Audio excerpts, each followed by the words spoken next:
सलातु सलामु अलैका या रसूल अल्लाह, सलातु सलामु अलैका या हबीब अल्लाह, सलातु सलामु अलैका या सय्यदुल मुरसलीन, सलातु सलामु अलैका या खातमुन नबीन।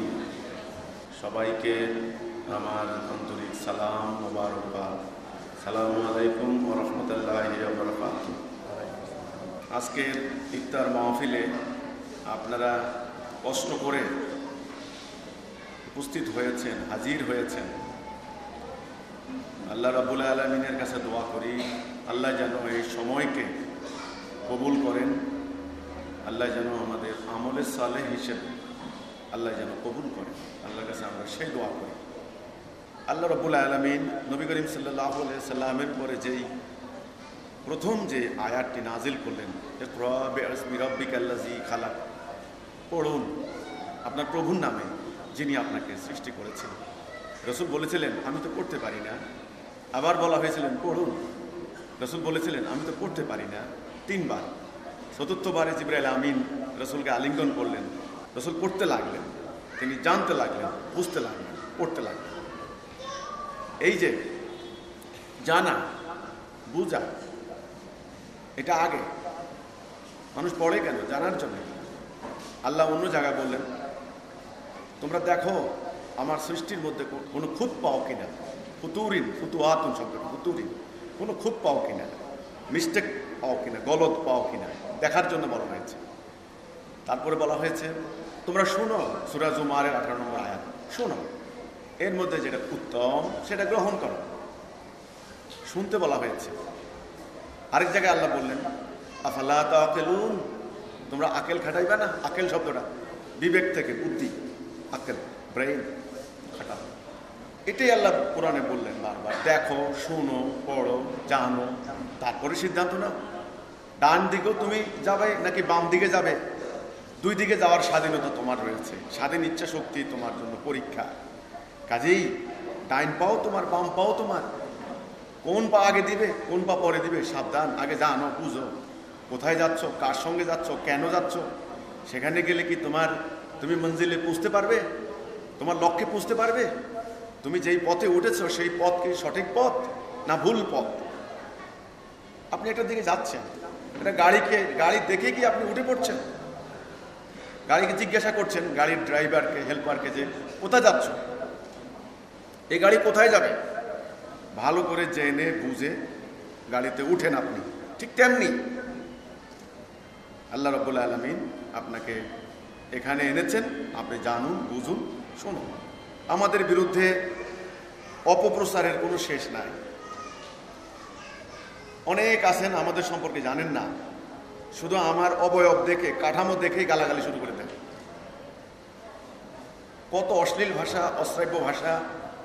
সমালোচনা করুন, সমালোচনার কোনো অসুবিধা নেই। গঠনমূলক সমালোচনা আমি উত্তর দিতে রাজি আছি, কিন্তু গালাগালি, অশ্লীল অশ্রাব্য ভাষায় গালাগালি।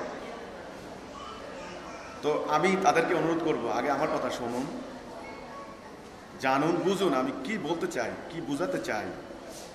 আমি কি মানবতার কল্যাণে কথা বলছি না অকল্যাণে কথা বলছি? আপনাদের দীর্ঘদিনের কায়েম করে রাখা, আপনাদের মনের ভিতরে একটা ইসলাম বাস করছে। সেই ইসলামকে আপনারা আমাকে ওই ইসলামের সঙ্গে মিলাইতে চাচ্ছেন। এই জন্যে মিলে না মিলার কারণে আমার বিরুদ্ধচারণ করা হচ্ছে না। আগে আমার কথা শুনুন। মানুষ আল্লাহর খলিফা, আল্লাহর প্রতিনিধি। আল্লাহ পবিত্র কোরআনে বললেন, সূরা বাকারা এই ঘটনাটা বিস্তারিত বলা আছে, আমি সংক্ষেপে বলছি। আল্লাহ কোরআনে বললেন ক্বালা রাব্বুকা লিল মালাইকাতি ইন্নী জাইলুন ফিল আরদি খলিফা। স্মরণ করো সেই সময়ের কথা যখন আল্লাহ মালায়েকদেরকে বললেন আমি পৃথিবীতে আমার খলিফা পাঠাতে চাই। মানুষ আল্লাহর খলিফা, আল্লাহর প্রতিনিধি। মানুষের ভিতরে আল্লাহর রূহ আছে, মানুষকে আল্লাহ নিজ হাতে বানিয়েছেন। কাজে মানুষ পশুর মতো নয়। এত কিছু সত্ত্বেও যারা পশুর মতো জীবন নির্বাহ করে, আল্লাহ পবিত্র কোরআনে বললেন উলাইকা কাল আনআম বাল হুম আদল্লু, না পশু নয় কেবল, তারা তো পশু। আগে বললেন পশু, না পশু নয়, তার থেকেও নিকৃষ্ট, জঘন্য। কেন? আল্লাহ রূহ থাকা সত্ত্বেও, আল্লাহর খলিফা হওয়ার পরেও, এত সুন্দর দৃষ্টিশক্তি, এত ব্রেন, এত চিন্তা শক্তি দেওয়ার পরেও সে পশুর মতো জীবন ধারণ করে গেল। আমরা আজকে দাবি করি মুসলমান। মুসলমান কোনো শব্দ আসলে কোরআনে নাই। মুসলিম মুসলিম দাবি করি, অনেকে মুমিন দাবি করে। আমরা দাবি করি আমরা আখিরি নবীর উম্মতে মুহাম্মাদি। দাবি করতে কোনো অসুবিধা নাই। আমি দাবি করলাম আমি প্রেসিডেন্ট, তো আমার দাবি আর আমার বাস্তবতার সঙ্গে মিলাইলে দাবিটা হাস্যকর মনে হবে না? আপনারা বলুন, হাস্যকর মনে হবে না? তখন আমার এই দাবিটাকে অসার, পাগলের প্রলাপ বলবেন না আপনারা? আসুন আমরা দাবি করি আমরা মুসলিম, মানে মুসলমান। আমি দাবি করি। আমাদের সংখ্যা কত? 150 কোটি। এগুলি জানতে হবে, এগুলি একদম প্রাইমারি নলেজ, অনেকে জানেন। ইয়াহুদিদের সংখ্যা মাত্র 1.5 কোটি। 150 মানে 150 কোটি আর 1.5 কোটি। 70 বছর থেকে মার খেয়ে যাচ্ছে মুসলমান, একটা কথা বলতে পারে না। কিছুদিন আগেও পাখির মতো গুলি করছে, 70 জন জায়গায় ডেড, 2000 লোক আহত হয়েছে। কথা বলার কোনো ক্ষমতা নেই। আমাকে গালাগালি পরে দেন, আগে মূল্যায়ন করেন, পর্যালোচনা করেন, আত্মসমালোচনা করেন। আল্লাহ কোরআনে বলেছেন 150 কোটি। মিয়ানমারে মার খায় মুসলমান, চীন দেশে কমিউনিস্টের হাতে মার খায় মুসলমান, ইন্ডিয়াতে মার খায় মুসলমান, ফিলিস্তিনে মার খায় মুসলমান, বসনিয়া সেসনিয়া মার খায় মুসলমান, আফ্রিকা, উত্তর আফ্রিকা, মধ্য আফ্রিকাতে না খেয়ে মারা যাচ্ছে মুসলমান। 6.5 কোটি উদ্বাস্ত মুসলমান। সারা দুনিয়াতে ইরাক ধ্বংস করে দিল, সিরিয়া ধ্বংস করে দিল, লিবিয়া মাটির সঙ্গে মিশাই দিল, ইয়েমেন দুর্ভিক্ষের আগুন জ্বললো, মধ্যপ্রাচ্যে এখন তৃতীয় বিশ্বযুদ্ধের আয়োজন চলছে। মুসলমান। আর প্রতিটা দেশে এই নিজেরা শিয়া, সুন্নি, শাফি, হাম্বলি, হানাফি, এই তরিকা, আহলে হাদিস, আহলে বাইত, কাওমি, সরকারি, এই পীর ওই পীর, একই মুসলমান। নিজেরা মারা যাচ্ছে মুসলমান। আর অন্য সেকুলার দলের হিসাব বাদ দিলাম, সরকারি দল, বিরোধী দল, ডানপন্থী, বামপন্থী, চরম বামপন্থী, চরম ডানপন্থী, মধ্যপন্থী, হায় হায় কত দল, কত মত। আমার আলোচনা অত্যন্ত সহজ সরল, কারণ আমার শ্রোতারা বড় বড় ডক্টরেট ডিগ্রিধারীরা এখনো আসেন নাই, খুব সাধারণ শ্রোতা। আপনাদের বোঝা দিয়েই আমার কথা। আল্লাহ কয়জন? এক। রসুল কিতাব কয়টা? এক কিতাব। রসুল যে জাতি তৈরি করলেন উম্মতে মুহাম্মদী, সেই উম্মতে মুহাম্মদী কয় টুকরা ছিল? টুকরা না, এক জাতি, অখণ্ড জাতি। খণ্ড আর অখণ্ড ডিফারেন্সটা বুঝতে হবে। এক আল্লাহ, এক রসুল, এক কিতাব, এক উম্মাহ, উম্মতে মুহাম্মদী। আজকে আমরা এক পীর, হাজার হাজার পীর, খালি পীরের ইসলাম এটা। এক এক পীরের এক এক তরিকা। একই এক বাংলাদেশে হাজার হাজার পীর, উত্তরবঙ্গের পীর, দক্ষিণবঙ্গের পীর, ঢাকার পীর। এক পীর বলে আরেক পীর কাফের, ওই তুই কাফের, আমি হলাম ভালো, আমার হাতে বায়াত নাও, তুমি জান্নাত যাবে। মানুষ গরু, ছাগল, হাঁস, মুরগি নিয়ে ওই পীরের মাজারে যায়, মানুষ জান্নাতে যাবে আল্লাহকে পাওয়ার জন্য। এই হলো পীরের ইসলাম। এইবার হলো রাজনৈতিক ইসলাম। শত শত দল, এক বামপন্থী যদি হয় 50টা, ইসলামের দল আছে অন্তত 100টার উপরে। এক এক দলের এক এক মার্কা, এক এক কর্মসূচি। প্রত্যেকে বলে আমার দলে আসো, তুমি জান্নাত যাবে, আমার মার্কায় ভোট দাও, তুমি জান্নাত, এটা জান্নাতের টিকিট, জান্নাত যাবে। এবার আছে চরমপন্থী দল, মানে ওই যে জঙ্গিবাদী দল। ওরা আবার আছে হাজার হাজার। ওরা বলে যে না, নির্বাচন দিয়েও হবে না, পীরের মাজারে গিয়েও হবে না, আসো, সন্ত্রাস করো, বোম মারো, গুলি করো, ককটেল ফাটাও, কেতাল করো, নবী কেতাল করছেন, ইসলাম প্রতিষ্ঠা হয়ে যাবে, বাস। এই যে আমরা কেতাল করতেছি, অসুবিধা নেই, আমরা শহীদ হয়ে যাচ্ছি, আসো আমাদের দলে আসো।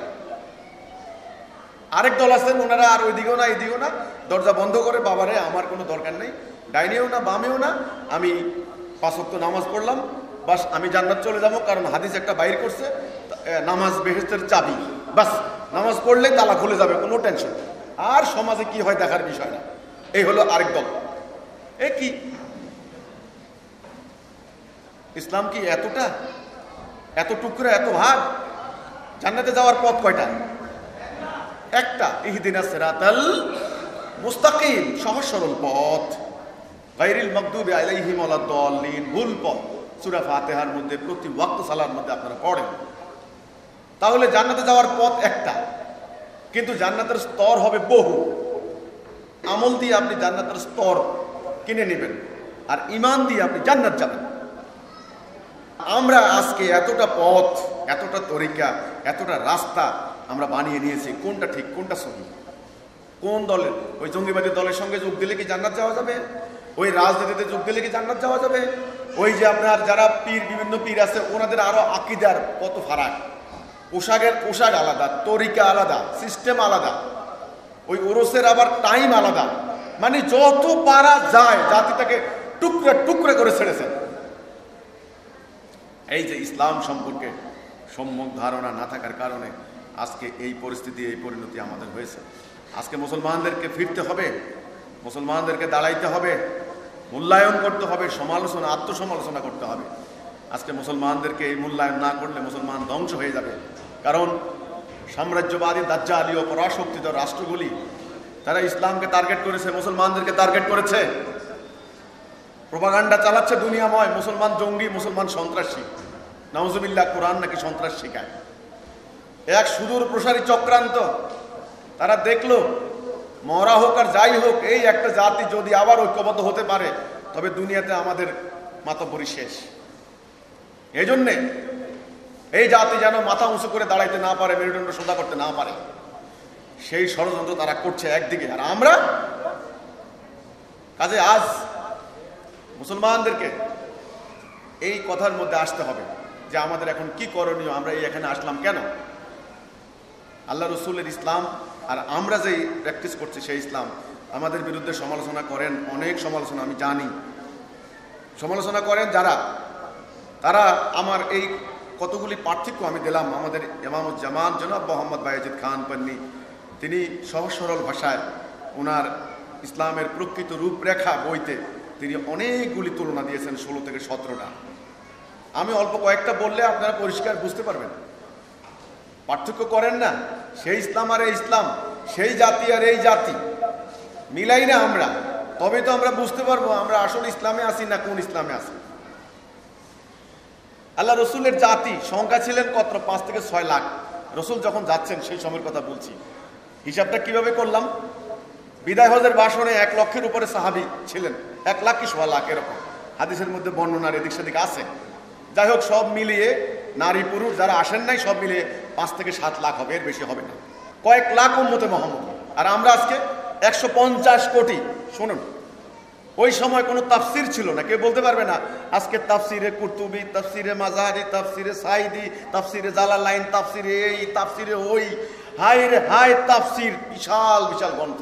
কোনো তাফসির ছিল না, তাফসির কিছু ছিল না। আজকে হাদিসের গ্রন্থ, বুখারী, মুসলিম, মিশকাত, তিরমিজি, আবু দাউদ, আরো কত হাদিস, এগুলো হলো সিত্তা হাদিস। হাদিসের এত গ্রন্থ ছিল না। সমগ্র কোরআন, সম্পূর্ণ কোরআন হযরত উসমানের সময় এসে কম্পাইলেশন হয়েছে। একসঙ্গে চোখেও দেখেননি অনেক সাহাবী, 2-1টা আয়াত, 2-4টা, 5টা, 10টা, 1 জুজ, 2 জুজ এরকম। সেই জাতি। আর আজকে ঘরে ঘরে কোরআন, মসজিদে মসজিদে কোরআন, মাদ্রাসা মাদ্রাসায় কোরআন, সোনার হরফে লেখা কোরআন, ঝকঝকে তকতকে ছাপানো কোরআন, কোটি কোটি কোরআন। আজকে আমাদের তেল সম্পদ, আমাদের খনিজ সম্পদ, আমাদের জনশক্তি, আমাদের সমুদ্র বন্দর আমাদের, আর তাদের পেটে ভাত ছিল না ঠিক মতো, অস্ত্র নাই, অর্থ নাই। সেই জাতি, পোশাক নাই ঠিক মতো। অনেক সাহাবী লজ্জায়, আমি কিন্তু ইতিহাস বলছি, আমি মিথ্যা কথা বলি না। রসুল বলতেছেন এক সাহাবীর কথা যে ও আজকে সালাতে কেন আসলো না, মানে নামাজ বলি। বলা হলো, লোকেরা বলল যে ওর একটা মাত্র পোশাক, ওটা ধুয়ে দিয়েছে, শুকায় নাই, এই জন্য সে এখন আসতে পারছে না। সেই জাতি, অস্ত্র নাই, অর্থ নাই, পেটে ভাত নাই ঠিক মতে, কাপড় নাই। সেই জাতি তৎকালীন দুইটা সুপার পাওয়ার, রোমান সাম্রাজ্য, পারস্য সাম্রাজ্য, একসঙ্গে তারা পরাজিত করে দিলেন। অর্ধ দুনিয়া আল্লাহ সত্য প্রতিষ্ঠা করলেন, ন্যায় বিচার প্রতিষ্ঠা করলেন। তখন কি আমরা শিয়া ছিলাম না সুন্নি ছিলাম? আমার প্রশ্ন, তখন কি আমরা আহলে হাদিস ছিলাম না আহলে বাইত ছিলাম? তখন কি আমরা কি সুন্নি ছিলাম না ওয়াহাবি ছিলাম, না শাফি না হাম্বলি, না এই তরিকা ওই তরিকা, এই দল কি ছিলাম আমরা? আমরা ছিলাম এক জাতি, অখণ্ড জাতি। আমাদের হুকুম চলতো কার হুকুম? আল্লাহর হুকুম। আমাদের পুরো জাতির লক্ষ্য ছিল একদিকে, মানবতার কল্যাণের সংগ্রাম, এই সত্য প্রতিষ্ঠা। মানুষ যেন দরজা খুলে ঘুমাতে পারে। অন্যায় নেই, অবিচার নেই, চুরি ডাকাতি খুন রাহাজানি যুদ্ধ মহাযুদ্ধ নেই, এমন একটি শান্তিপূর্ণ সমাজ ব্যবস্থা প্রতিষ্ঠার জন্যই রাসূলুল্লাহর আগমন হয়েছিল। সেই লক্ষ্য হাসিলের জন্য সাহাবায়ে কেরাম জীবন নির্বাহ করে গেছেন। আর আজকে আমরা আমাদের লক্ষ লক্ষ আলেম, এক একজনের আলেমের বহর, এটা আমার সমালোচনা না, আমি বাস্তব অবস্থা তুলে ধরছি। ঘন্টার পর ঘন্টা ওয়াজ করেন এক দল আরেক দলকে কুপকাত করার জন্য। লক্ষ লক্ষ আলেম, লক্ষ লক্ষ মুফতি, মুহাদ্দিস, আল্লামা, শায়েখ, পীর, পীরের মুরিদ, লক্ষ লক্ষ কোটি কোটি হাফেজে কোরআন, লক্ষ লক্ষ মসজিদ। এক বাংলাদেশে আছে 4 লক্ষ থেকে 5 লক্ষের উপরে মসজিদ। সারা দুনিয়া হিসাব করেন, সোনার গম্বুজও আছে এমন এমন মসজিদ, চোখ ধাঁধানো মসজিদ। তাহলে কেন, কিসের অভাব? এলিমের অভাব নাই, তফসিরের অভাব নাই, ব্যাখ্যার অভাব নাই, হাদিস মুখস্থের অভাব নাই, কিসের অভাব? সংখ্যার অভাব নাই, মসজিদের অভাব নাই, হজের অভাব নাই, আমলের অভাব নাই। নিখুঁত অজু করে যাচ্ছেন, অজুর যেন কোনো ভুল না হয়, নাকে পশম যেন আপনার শুকনা না থাকে সেজন্য ফতোয়া বাইর করছেন। ওই নাকে পশম যদি শুকনা থাকে তাহলে অজু হবে না। এমনভাবে 5 লিটার পানি লাগার সেখানে 50 লিটার পানি লাগতেছে অজু করার জন্য। ঠিক আছে, করেন নিখুঁত অজু, আর সূরা যেন ভুল না হয়। মাদ্রাসায় বসে বসে নিখুঁত সূরা মুখস্থ করতেছেন, আল্লাহ হাম না হয় নাই, কলকলা হয় নাই, বছরের পর বছর মুখস্থ করতেছেন একেবারে সহি শুদ্ধ। তাহলে এই যে করলেন এত আমল, এত লেবাস, একেবারে দাড়ি ঠিক আছে কিনা, টুপি ঠিক আছে কিনা, ট্যাটনু ঠিক আছে কিনা, সূক্ষ্মাতি সূক্ষ্ম আমলের যেন ভুল না হয়, এই যে করে যাচ্ছেন, একটু ভাববেন না কোথায় যাচ্ছে এই আমল? এটা কি কবুল হচ্ছে? অনেকে বলতে পারেন যে কবুল হচ্ছে কি হচ্ছে না, আপনি কি করে বুঝলেন? এটা আল্লাহ জানে আমল কার কবুল হয় কবুল হয় না। এটা কথা বলে না অনেকে। নো, আল্লাহ কোরআনে বলছেন রাব্বানা আতিনা ফিদ দুনিয়া হাসানাতাও ওয়া ফিল আখিরাতি হাসানাতাও ওয়া কিনা আযাবান নার। আল্লাহ মুমিনদেরকে দোয়া শেখাচ্ছেন যে আল্লাহ আমাদের দুনিয়ার জীবনকে সুন্দর করে দাও এবং আখিরাতের জীবনকে সুন্দর করে দাও, আমাদেরকে জাহান্নামের আগুন থেকে রক্ষা করো। আগে দুনিয়া না, আগে আখিরাত? আগে দুনিয়া। আর দুনিয়া মাজরাতুল আখিরা, রাসূল বলেননি দুনিয়া আখিরাতের শস্য ক্ষেত্র। আগে দুনিয়া। ক্ষেত দেখলে বোঝা যায় না কৃষক ঘরে কি তুলবে। যদি ধরেন যে কৃষকের মাঠে কোনো ধান নাই, আমি দেখেছি পত্রিকাও এসেছে, অনেক কৃষক মাথায় হাত দিয়ে বসে আছে কোনো কারণে ধান ফসল নষ্ট হয়ে গেলে। সে জানে তার বাচ্চা কাচ্চা না খেয়ে মরতে হবে, অনেক কষ্ট হবে তার। তাহলে ক্ষেত দেখলে বোঝা যায় কৃষক গোলায় কি তুলবে নাকি? তা দুনিয়া হচ্ছে আখিরাতের শস্য ক্ষেত্র। দুনিয়া দেখলে বোঝা যায় আখিরাতে আমাদের কি অবস্থা আছে। দুনিয়াতে আমাদের লাঞ্ছনা, মায়ের অপমান, গঞ্জনা, দাসত্ব, হত্যা, নির্যাতন। আখিরাতে আমাদের জান্নাত নাই। এটা আমার কথা না, কোরআনে আল্লাহ বলছেন। তোমরা কি আমার কিতাবের কিছু মানবে কিছু মানবে না এই সিদ্ধান্ত নিয়েছো? যদি নিয়ে থাকো তবে মনে রেখো যারা এই সিদ্ধান্ত নিছ তাদের দুনিয়ার জীবনে ভয়াবহ লাঞ্ছনা এবং পরকালে কঠিন আযাব। এই যে তাহলে প্রমাণ পেয়ে গেলেন। এই দুটা হাদিস আপনারা একটু মনোযোগ দিয়ে শুনুন, আমার কথা না, রাসূল বলেছেন। আল্লাহ রাসূল কি বললেন? সময় আসবে লোকেরা তাহাজ্জুদ পড়বে, ঘুম নষ্ট করা হবে, তাহাজ্জুদ হবে না, রোজা রাখবে, না খেয়ে থাকা হবে। খুব খেয়াল করেন, দুটি ইবাদতের কথা, দুটি আমলের কথা আল্লাহ রাসূল মেনশন করলেন। নাম্বার 1 তাহাজ্জুদ। তাহাজ্জুদ নামাজ এমন একটা নামাজ, একটা জনগোষ্ঠীর মধ্যে যদি 1 লক্ষ লোক থাকে, পাঞ্জেগানে নামাজ পড়ে কতজন লোক? ধরেন অর্ধেক লোক 50,000 লোকে পড়লো। তাহাজ্জুদ পড়বে কতজন লোক? সর্বোচ্চ 1000 লোকও তাহাজ্জুদ পড়বে কিনা সন্দেহ আছে। কারণ তাহাজ্জুদ অত্যন্ত কষ্টকর একটা নামাজ। মুকাম্মেল ঈমান ছাড়া এই তাহাজ্জুদ পড়ে না কেউ। সে তাহাজ্জুদ নামাজ যদি না হয়, বাকি নামাজের কি অবস্থা হবে? বাকি পাঞ্জেগানা নামাজ, জুমার নামাজ, ঈদের নামাজ, সেগুলোর অবস্থা কি হবে বলেন? অনেকে ঈদের নামাজ সামাজিকতার কারণেও যেতে হয়, হয় না? অনেকে জুমার নামাজ না গেলে মানুষ কি বলে, সামাজিকতার কারণে যেতে হয়। কিন্তু তাহাজ্জুদের নামাজ সামাজিকতার জন্য নয়, শুধু নিবৃতে নীরবে শুধু আল্লাহর সন্তোষের জন্য পড়া হয়। কষ্ট করে শীত গ্রীষ্মে এই কষ্ট করে রাত্রিবেলা উঠে তাহাজ্জুদ পড়ে, সে তাহাজ্জুদকে রাসূল মেনশন করলেন। আর ফরজের মধ্যে জিহাদ, অনেকে জিহাদ করতে পারে আপনার সম্পত্তির লোভে, বীর বীর বলবে আমাকে, সেই জন্য বলতে পারে। সে আমলের কথা বলেননি, নামাজের কথা বলেননি, হজের কথা বলেননি। আজকে তো অনেকে লোক দেখানোর জন্য হজ করে, এটা আপনারাই জানেন। রোজা এমন একটি আমল ফরজ, যেটা লোক দেখানোর জন্য হয় না, যেটা আপনি ইচ্ছা করলে গোপনেও ভাঙতে পারেন, আপনি গোপনে পানি খেয়ে নিতে পারেন, কিন্তু নো, আল্লাহর জন্য আপনি রাখতেছেন রোজা, সেই রোজা হবে না। ফরজের মধ্যে নিলেন রোজা, আর হলো নফল সালাতের মধ্যে নিলেন হলো তাহাজ্জুদ। খুব মারাত্মক। এই দুটি ইবাদত, এই দুটি আমল হবে না। কেন হবে না? আরেকটা হাদিস আল্লাহ রসুল বলতেছেন, ইসলাম শুধু নাম থাকবে। এই হাদিসটা খুব ভালো করে উপলব্ধি করার জন্য আমি আমাদের অতিথি সুধীজন যারা আছেন, আপনারা একটু খেয়াল করুন ভালো করে। উপলব্ধি না করলে আপনি কিন্তু কাজ করতে পারবেন না। উপলব্ধি এক জিনিস, বোঝা আরেক জিনিস। আল্লাহ রসুল বলছেন ইসলাম শুধু নাম থাকবে। এই যে নাম, নাম। কোরআন শুধু অক্ষর থাকবে, অক্ষর। এই অক্ষর মুখস্থ করা হচ্ছে, অক্ষর তাফসীর করা হচ্ছে, অক্ষর ব্যাখ্যা নেওয়া হচ্ছে, ওয়াজ করে টাকা কামাই করতেছেন, অক্ষর থাকবে। কোরআনের হুকুমও চলে না, বিধানও চলে না। চলে নাকি? এই যে অক্ষর থাকবে। মসজিদগুলি হবে লোকের লোকারণ্য, সেখানে কোনো হেদায়া থাকবে না। মাসাজিদু মাআমিরাতু ওয়া হিয়া খারাবু মিনাল হুদা, লোকে লোকারণ্য, জাঁকজমকপূর্ণ, হেদায়া থাকবে না। আল্লাহ রসুল বলেছেন আসমানের নিচে নিকৃষ্ট হবে তাদের আলেম সমাজ, তারা ফিতনা সৃষ্টি করবে, সেই ফিতনা তাদের দিকে ধাবিত হবে। কার কথা এটা?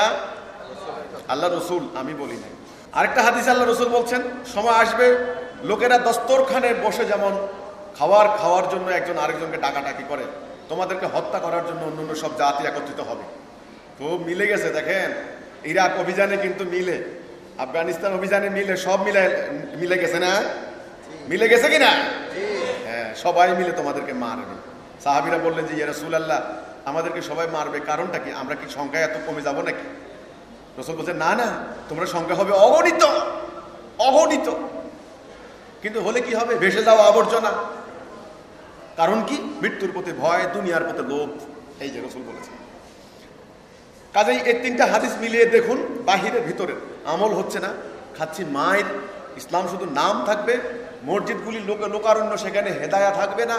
লোকে লোকারণ্য কেন হয়? নামাজ পড়ার জন্য না, ওটা কিন্তু তাহাজ্জুদের জন্য না, 5 ওয়াক্ত নামাজ পড়ার জন্য, জুমার নামাজ পড়ার জন্য। পরিষ্কার আমল হচ্ছে না, ইবাদত হচ্ছে না, কিচ্ছু হচ্ছে না। আমার কথা না। কেন? আমাকে গালাগালি না করে একটু মূল্যায়ন করেন। আমি আপনার কল্যাণকামী, অকল্যাণকামী না।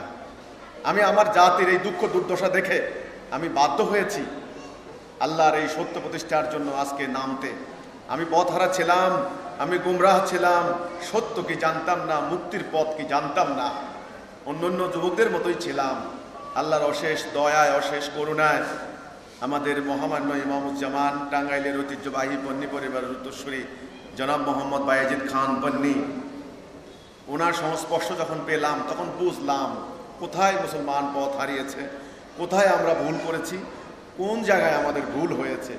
কাজেই এই সত্য বোঝার পর আমার ইমানি কর্তব্য হয়ে দাঁড়িয়েছে, সামাজিক কর্তব্য বলেন আর ইমানি কর্তব্য বলেন, দাঁড়িয়েছে যে এই সত্যটা আজকে মানব জাতির সামনে তুলে ধরা। তা না হলে আমরা বাঁচবো না, আমাদের আর বাঁচার কোনো উপায় নাই। একটা গ্রামে যদি পশ্চিম পাড়া ডাকাত ঢুকে, পূর্ব পাড়ার লোকেরা অত খুশি হওয়ার কারণ নাই, নাক ডেকে ঘুমানোর কারণ নাই। সতর্ক হওয়া দরকার, ডাকাত আমার ঘরেও ঢুকতে পারে নাকি? কাজেই আল্লাহ রসুল বলেছেন মুসলমান তো এক জাতি, মোমেনরা একটা দেহের ন্যায়। আল্লাহর কোরআনে বলেছেন মোমেনরা তো ভাই ভাই। আল্লাহ রসুল বলেছেন মোমেন তো একটা দেহের ন্যায়, এক অঙ্গে আঘাত লাগলে আরেক অঙ্গে ব্যথা অনুভব করে। কিন্তু আমরা আজ দেহ নাই, দেহ নাই। যদি আমরা দেহ থাকতাম, এক দেহ এক আত্মা, তবে আজ দুনিয়ার মুসলমানদের কি পরিস্থিতি একটু দৃষ্টি মিলে তাকান, একটু দেখেন কেন আমাদের এই পরিস্থিতি, আমরা কেন এখানে আসলাম। আল্লাহ রসুল আমাদেরকে একটা জাতি তৈরি করে দিয়ে গেলেন, আল্লাহ তৌহিদের উপর উঠিয়ে গেলেন। আমরা এখানে কেন আসলাম, কে আমাদেরকে এখানে আনলো, আজ আমাদের এখান থেকে উদ্ধারের পথ কি, নিস্তারের উপায় কি, এটা নিয়ে আমাদেরকে এখন কথা বলতে হবে। এই কেন উত্তরটা আমি দিচ্ছি, সেটা হচ্ছে এই ইসলামের বুনিয়াদ কয়টা? 5টা। বুখারীর 7 নম্বর হাদিস, বুনিয়াল ইসলামে আলা খামসিন। ইসলামের বুনিয়াদ, বেসিক, মূল 5টা।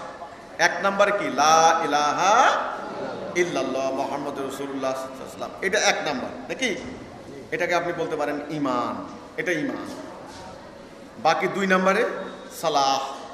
মানুষ তো বলে নামাজ, নামাজ কোনো শব্দ নাই ফার্সি ভাষা, এটা আল্লাহ কোরআনে ব্যবহার করেছেন সালাহ, 2 নম্বরে সালাহ, 3 নম্বরে কি যাকাত, 4 নম্বরে কি হজ, 5 নম্বরে কি রোজা। এই যে আমরা আজকে রোজা রাখলাম, এটা পঞ্চম ইসলামের বুনিয়াদের 5 নম্বরটা হলো রোজা। আগে ঈমান, তারপরে আমল। আগে কি ঈমান, তারপরে কি আমল। আপনাকে জান্নাতে নিবে ঈমানে না আমলে? ঈমানে, নট আমল। আমাদের নবী করিম সাল্লাল্লাহু আলাইহি ওয়াসাল্লাম তিনি কি আমলের দিকে ডাক দিয়েছেন না ঈমানের দিকে ডাক দিয়েছেন? ওনার নবুয়তী জীবন 23 বছর, 13 বছর মক্কায়, 10 বছর মদিনায়। এটা আপনারা জানেন। আমার আলোচনা, আমার মনে আমি চেষ্টা করছি খুব সহজ সরল ভাবে বলতে। বুঝতে কোনো অসুবিধা হচ্ছে না? বুঝা দিয়ে এই কথা আমি একেবারে অনেকগুলি আয়াত বলে গেলাম, আপনারা বুঝলেন না। না, বুঝা দিয়ে এই কথা। মদিনায় হলো 10 বছর, মক্কায় 13 বছর। এই 13টা বছর নবী করিম সাল্লাল্লাহু আলাইহি ওয়াসাল্লাম তাওহীদ, লা ইলাহা ইল্লাল্লাহ এই কথার বাহিরে লোকদেরকে আর ডেকেছেন কোনো কিছুর দিকে না। তিনি আগে ঈমানের দিকে ডেকেছেন। জান্নাতে যাওয়ার চাবি হচ্ছে এটা, লা ইলাহা ইল্লাল্লাহ, আল্লাহর হুকুম ছাড়া কারো হুকুম না মানা। আগে ঈমান। যারা এই ঈমানে ঐক্যবদ্ধ হলো, এই তাওহীদে আসলো, তারা আল্লাহর সঙ্গে একটা অঙ্গীকার করলো, একটা চুক্তি করলো, একটা কন্ট্রাক্ট করলো।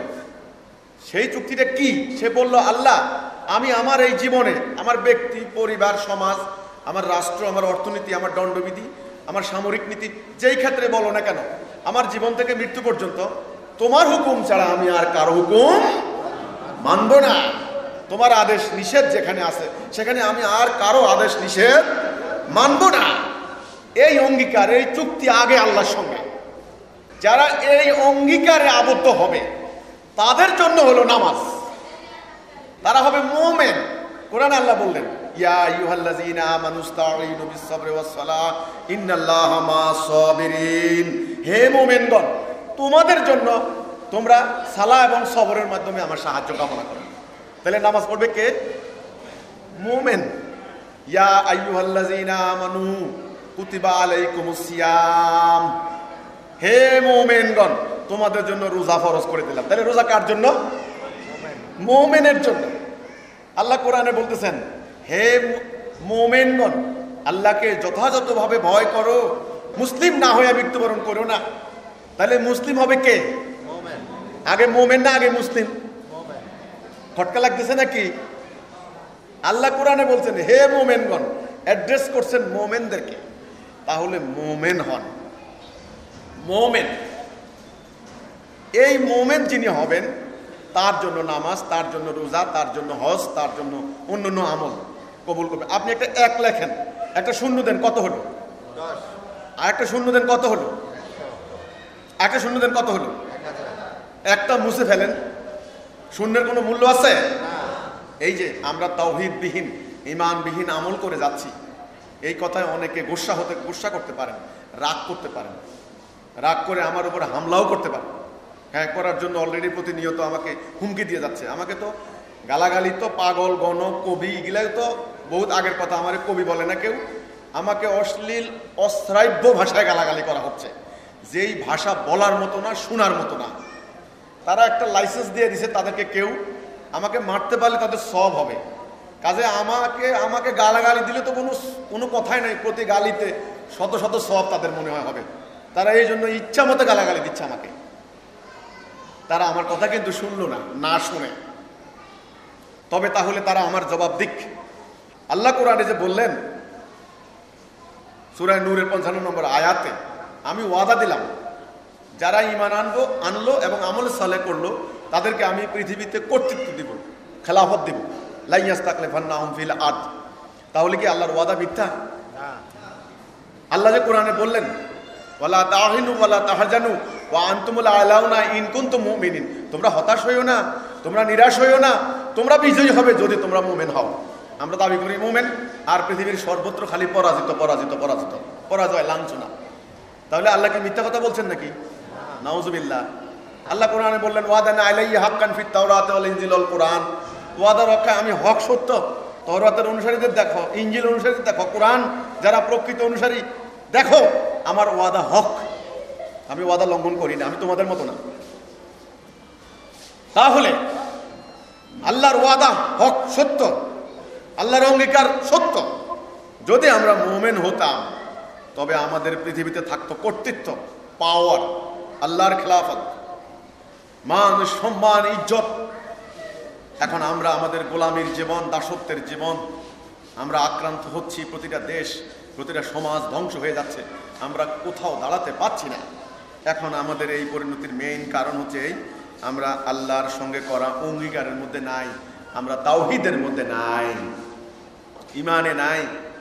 এই কথা মানতে কষ্ট হলেও আজকে বুঝতে হবে এটা। আজকে আমরা এই কথার মধ্যে ঐক্যবদ্ধ হতে হবে যে আমরা আল্লাহর হুকুম ছাড়া কারো হুকুম মানব না। জাস্ট এই কথাটুকু। এই ইমানটা কেন, কি জন্য, ইসলামটা কি, কেন ইসলাম কেন, এটা জানার নাম আকীদা। আকীদা ভুল হলে ইমান ভুল, ইমান না থাকলে আমলের কোনো মূল্য নাই। আল্লাহ রাসূল বলেছেন, মান ক্বালা লা ইলাহা ইল্লাল্লাহ ফাদাখালাল জান্নাহ, যে বলল লা ইলাহা ইল্লাল্লাহ সে জান্নাত যাবে। হযরত আবু যর গিফারি থেকে বর্ণিত হাদিস। যদি চুরিও করে, ব্যভিচার করে, যদি বান্দা বলে লা ইলাহা ইল্লাল্লাহ, তবে সে জান্নাত যাবে। হাদিসে কুদসিতে আছে, আপনারা জানেন, বান্দা যদি মেঘমালা পরিমাণ গুনাহ করে, পর্বতমালা পরিমাণ গুনাহ করে, আল্লাহ তাকে ক্ষমা করে দেবেন যদি সে শিরিক মুক্ত হয়ে আল্লাহর তাওহীদ নিয়ে আল্লাহর সামনে হাজির হয়। কাজেই এই লা ইলাহা ইল্লাল্লাহ এটা ঈমান। এই কথার মধ্যে আজকে পুরো উম্মাহকে ঐক্যবদ্ধ হতে হবে। আমাদের কথা হচ্ছে এইটা, ইসলাম কি, ইসলাম কেন, এটা জানার নাম আকীদা। আকীদা মানে সম্যক ধারণা, সামগ্রিক ধারণা, একটি বস্তু কেন, কি জন্যে, এটা জানার নাম আকীদা। আপনারা আমার সামনে দেখতে পাচ্ছেন এই জিনিসটা কি, চশমা। চশমা। এটা কি জন্য বানানো হয়েছে? দেখার জন্য। দেখার জন্য। এই বস্তু সম্পর্কে জানার নাম আকীদা, এর সম্পর্কে আকীদা। এগুলি কাগজ, এগুলো কি জন্য বানানো হয়েছে? লেখার জন্য। লেখার জন্য। আর এটা কি জন্য বানানো হয়েছে? ঘাম মুছার জন্য। আপনি এই যে জানলেন, আগে জানা না আগে ব্যবহার? আগে জানবেন না আগে ব্যবহার করবেন? আগে জানবেন। এই জানার নাম আকীদা। ভালো করে জানেন, জানার পরে আপনার যে ঈমানটা হবে সেটা হবে সহিহ ঈমান। তারপরে সেই ঈমান ভিত্তিক আমল করবেন, তবে আপনি সঠিক আমল হবে। কখন করবেন, কেন করবেন, কি জন্য করবেন সেটা। এখন আপনাকে যদি কেউ বলে এটা ঘাম মোছার জন্য, এটা লেখার জন্য, আপনি রুমাল দিয়ে লেখা শুরু করলেন, ভুল করবেন না? ব্যবহার ভুল হলো না? এই যে আমাদের আকীদা ভুলের কারণে আজকে ঈমানগুলিকে ভুল খাতে প্রবাহিত করা হচ্ছে। ঈমানের বলেই তো ওই জঙ্গিবাদী কর্মকাণ্ড করছে। যারা বিভিন্ন মাজারে যাচ্ছে, আপনি সমালোচনা করলে কি হবে? আপনি তো সমালোচনা করে ফেসবুকে গালাগালি দিয়ে এক এক পীরের এক এক স্টাইল, এক এক ডিজাইন। আর মানুষ তো মনে করছে যে ওর কাছে বায়াত দিলে, ও যা করতে বলে সেটা করলে আমি জান্নাত যাব, এটা তার ঈমান। আর যারা অপরাজনীতি করে, আপনি যত গালাগালি করেন, পেট্রোল বোম মারে, এই করে, ওই করে, ইত্যাদি যাই করে, সে বলতেছে ওটা ঈমান, সে কাফেরকে মারতেছে, তার সওয়াব হবে। এই যে ঈমান, এই জন্যে বলা হয়েছে আকীদা ভুল হলে ঈমানের কোনো মূল্য নাই। ঈমান ভুল খাতে প্রবাহিত হচ্ছে, এটাই আমরা গভর্নমেন্টকে বলেছি যে আপনারা তো ট্রিলিয়ন ট্রিলিয়ন বিলিয়ন বিলিয়ন টাকা খরচ করছেন, লাভ হবে না। হ্যাঁ, সাময়িক দমন হবে আর কি। ওই ক্যান্সার রোগের মতো বা একটা ওই ফোঁড়ার মতো, ফোঁড়া আছে না, মানুষের ফোঁড়া হলে একেবারে এটাকে মানে দমন করে রাখে। যখন একদম বাইর হবে একবার, তখন আপনাকে একেবারে মেরেই ছাড়বে। এইরকম অবস্থা আজকে সিরিয়া, আফগানিস্তান, সেটা হয়েছে। সাময়িক দমন করা যায়, কিন্তু নির্মূল করা যাবে না। এটা ঈমান। ঈমানকে ভুল খাতে প্রবাহিত করা হচ্ছে, এই জন্যই দরকার আকীদা। অনেকে বলে যে আমরা তো ঈমানের জন্যই করছি, আমাদের ঈমান ঠিক। আরে হুজুর কি করে, আমার কি? আরে ভাই, আমার এই উদাহরণটা ভালো করে বুঝুন না। আপনি যাবেন চট্টগ্রামে যাওয়ার জন্য আপনি রওনা দিয়েছেন, আপনার গন্তব্য ভালো কথা, আপনি চট্টগ্রাম যাবেন, আপনার নিয়ত তো ঠিক আছে। আপনি রওনা চট্টগ্রাম, ওই যে আপনার চিটাগাং রোড বলে না আমাদের, চিটাগাং রোড, ওখানে আপনি দাঁড়ালেন। বাম দিকে একটা রাস্তা গেছে, সোজা একটা রাস্তা গেছে। আপনি চট্টগ্রাম যাবেন, আপনার নিয়ত ঠিক। আপনি উঠলেন হলো বাম দিকের রাস্তা, মানে সিলেটের রাস্তা আপনি উঠলেন। সময় যাবে না, গাড়ি চলবে না, টাকা খরচ হবে না, আপনার কষ্ট হবে না। সকালবেলা জায়গায় কোথায় পৌঁছবেন? সিলেট। আপনি গন্তব্যে পৌঁছতে পারবেন? কেন? আপনার তো নিয়ত ঠিক ছিল, রাস্তা ভুল। এই জন্য সঠিক পথ, এই সঠিক পথের নাম হচ্ছে হেদায়াত। রাসূলুল্লাহ ওই হাদিসটা খেয়াল করুন না। রাসূল বলেছেন মসজিদগুলি হবে লোকে লোকারণ্য, হেদায়া থাকবে না। ভুল পথে মানুষ আমল করবে, সেই আমল কবুল হবে না। ভুল পথে যেমন গন্তব্যে যাওয়া যায় না, তেমনি ভুল পথে জান্নাতেও যাওয়া যায় না। এই জন্য পথ, সঠিক পথ, হেদায়া সিরাতুল মুস্তাকিম, সেটা জেনে নিন। সেটা কি? সেটা হচ্ছে তাওহীদ, লা ইলাহা ইল্লাল্লাহ মুহাম্মাদুর রাসূলুল্লাহ সাল্লাল্লাহু আলাইহি ওয়াসাল্লাম। এটা হলো হেদায়া, সঠিক পথ। ওই পথের উপরে এবার যে আমল করবেন সেটা হলো আপনার আমল আপনাকে জান্নাতের স্তর বৃদ্ধি করবে। জান্নাতে নিবে আপনাকে ঈমানে না আমলে? আর জান্নাতের স্তর বৃদ্ধি পাবে কিসে? আমলে। আপনি বাংলাদেশে ঢুকবেন, ঢুকার জন্য আপনার পাসপোর্ট ভিসা লাগবে। এবার আপনার রোজগার মোতাবেক, টাকা মোতাবেক আপনি গুলশান বনানী থাকবেন না কামরাঙ্গীরচর থাকবেন, সেটা ভিন্ন কথা। কিন্তু বাংলাদেশে ঢুকবেন কি দিয়া? পাসপোর্ট ভিসা, লা ইলাহা ইল্লাল্লাহ, এটা দিয়ে আপনাকে জান্নাতে ঢুকতে হবে। আমাদের নবী করিম সাল্লাল্লাহু আলাইহি সাল্লাম এই তাওহীদটাকে প্রতিষ্ঠা করলেন। এখন কেন? এইবার আমি আপনাকে বলবো এটা কেন। এই কেন বোঝার জন্য একটা উদাহরণ দেখতে হবে।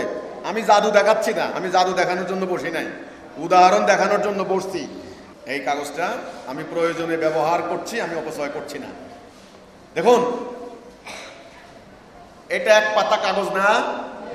এটা কি জন্য বানানো হয়েছে? একটা উদ্দেশ্য আছে না? কাগজের কারখানার মধ্যে বিভিন্ন ধরনের উপাদান একত্রিত করে এটাকে মন্ড বানিয়ে কাগজটা বানানো হয়েছে যেন লিখতে পারেন। এখন আপনি কাগজটাকে মধ্যখানে 2 টুকরা করেন, লেখার সম্ভাব্যতা কমে গেল না? আর একটা টুকরা করেন, কয় টুকরা হলো? 4 টুকরা। একটা টুকরা করেন, কয় টুকরা হলো? একটা টুকরা করেন, কত হলো? 16। আরো টুকরা করেন। এইভাবে করতে করতে করতে করতে এভাবে টুকরা করেন। এই যে এই একটা টুকরা নিলাম আমি। আপনারা বলুন, এই এক টুকরা কাগজ দিয়ে আপনি লেখার উদ্দেশ্য হাসিল করতে পারবেন? যেই জন্য বানানো হয়েছে সেই উদ্দেশ্য অর্জন হবে? যেই বস্তু যেই জন্য বানানো হয়েছে সেই উদ্দেশ্য হাসিল না হলে এর কোনো অর্থ আছে? এর কোনো মূল্য আছে? আপনি বলেন স্বর্ণের তৈরি কাগজ, তাতে আমার কি? আপনি এটাকে বানানো হয়েছে দেখার জন্য, যদি আপনি দেখতে না পারেন, এটাকে আপনি একটা আসার দেন, কয়েক টুকরা হলো, আরো আসার দেন, কয়েক টুকরা হলো, তো বানানোর কোনো লাভ আছে কোনো? এই যে নবী করিম সাল্লাল্লাহু আলাইহি সাল্লাম ওই দাঙ্গা হাঙ্গামায় লিপ্ত, মারামারি কাটাকাটিতে লিপ্ত আয়ামে জাহিলিয়াতের সেই আরব জাতিকে, যারা এই গোত্র ওই গোত্র, এই দল ওই দল, এই ফেরকা, এই মাযহাব ইত্যাদিতে বিভক্ত ছিল, তাদেরকে আল্লাহ রাসূল এনে কলেমা তাওহীদের রশিতে ঐক্যবদ্ধ করলেন। লা ইলাহা ইল্লাল্লাহ মুহাম্মাদুর রাসূলুল্লাহ, এই কথার উপরে ঐক্যবদ্ধ করলেন। তারা হয়ে গেল এক জাতি। কয় জাতি? ওই এক পাতা কাগজের মতো একটা একটা। এদেরকে ঐক্যবদ্ধ করার একটা লক্ষ্য আছে না? উদ্দেশ্য আছে না? কেন মানুষগুলোকে ঐক্যবদ্ধ করলেন আল্লাহ রাসূল? এটা জানার নাম আকীদা। এটা আগে বুঝেন, তারপরে দৌড় দেন একদিকে। আগে বুঝেন। ওই ঐক্যবদ্ধ করলে কেবল হবে না, তাদেরকে ডিসিপ্লিন শিক্ষা দিলেন সেই আরব জাতিকে, যারা খাইতে জানতো না, কাপড় চোপড় পরতে পারতো না, গোসল অজু গোসল জানতো না, আচার ব্যবহার জানতো না, পারিবারিক জীবনের সৌন্দর্য জানতো না। সমস্ত কিছু একে একে একে একে রাসূলুল্লাহ তাদেরকে শিক্ষা দিলেন, মানে ডিসিপ্লিন। তারা যেন ঐক্যবদ্ধ থাকে, ডিসিপ্লিন থাকে, আনুগত্য শিখে, তাদেরকে আনুগত্য শিখালেন। আল্লাহর আনুগত্য, রসুলের আনুগত্য, আমিরের আনুগত্য করতে হয়, একজনের কথা শুনতে হয়, না হলে পরিবার টিকে না, সমাজ টিকে না, জাতি হয় না। রসুল এটা শিখালেন তাদেরকে। আগে তোমরা আল্লাহর আনুগত্য করবে, আতিউল্লাহ, তারপর রসুলের আনুগত্য, আতিউর রসুল, তোমাদের আমিরের আনুগত্য, আউলিল আমরে মিনকুম, আতিউল্লাহ, আতিউর রসুল, আউলিল আমরে মিনকুম। তোমরা আল্লাহর আনুগত্য, আল্লাহ দাসত্ব করবে, তোমাদের রসুলের আনুগত্য করবে, আমিরের আনুগত্য করবে। এটা আল্লাহ রসুল শিখালেন। তাহলে 1 নম্বরে ঐক্যবদ্ধ করলেন, 2 নম্বরে ডিসিপ্লিন শিখালেন, 3 নম্বরে আনুগত্য শিখালেন, 4 নম্বরে হিজরত শিখালেন, 5 নম্বরে সংগ্রাম শিখালেন, জিহাদ শিখালেন। যে আরবরা নিজেরা মারামারি করতো, তাদেরকে, মুমিনদেরকে ঐক্যবদ্ধ করে অন্যায়ের বিরুদ্ধে তিনি সংগ্রামে নিয়ে গেলেন। তো আজকে তো সন্ত্রাস করে এটার নাম দেওয়া হয়েছে জিহাদ। নো, আল্লাহর সত্য দিন প্রতিষ্ঠার জন্য প্রাণান্তকর সংগ্রাম, এটার নাম জিহাদ। এটা করার পরে আল্লাহ রসুল 5 দফা কর্মসূচির উপরে একটা জাতিকে দাঁড় করালেন। দাঁড় করিয়ে তিনি বললেন, তোমরা এই কর্মসূচি থেকে আধ হাত যদি সরে যাও, তোমাদের গলা থেকে ইসলামের রশি খুলে যাবে, তোমরা জাহান্নামে জ্বালানি পাথর হবে। তোমরা নামাজ পড়লেও, রোজা রাখলেও, নিজেদেরকে মুসলমান বলে দাবি করলেও তোমরা জাহান্নামে জ্বালানি পাথর হবে। কার কথা? আল্লাহ রসুলের কথা। রসুল সেটা বললেন, দেখিয়ে দিলেন কেমনে ঐক্যবদ্ধ হতে হয়, কিভাবে ডিসিপ্লিন হতে হয়, কিভাবে আনুগত্য করতে হয়, শিখিয়ে দিলেন, বুঝিয়ে দিলেন। তারপরে জাতি যেন ঐক্য নষ্ট না করে 5 ওয়াক্ত নামাজের ব্যবস্থা করলেন। বিভিন্ন ঘর থেকে মসজিদে এসে একজন ইমাম ঠিক করে তার আন্ডারে সবাই ঐক্য থাকবে। সপ্তাহে একদিন জুমার দিন এই মহল্লার লোক একত্রিত হবে, তাদের সমস্যা সমাধান করবে, সুখ দুঃখ ভাগাভাগি করে নেবে, সংকট থাকলে সংকট দূর করে নেবে। তারপরে 2 ঈদের সময় আবার ঐক্যবদ্ধ হবে। তারপরে বৎসরে একবার তারা কাবা তওয়াফ করবে, লাব্বাইক আল্লাহুম্মা লাব্বাইক বলে সেখানে হাজিরা দেবে।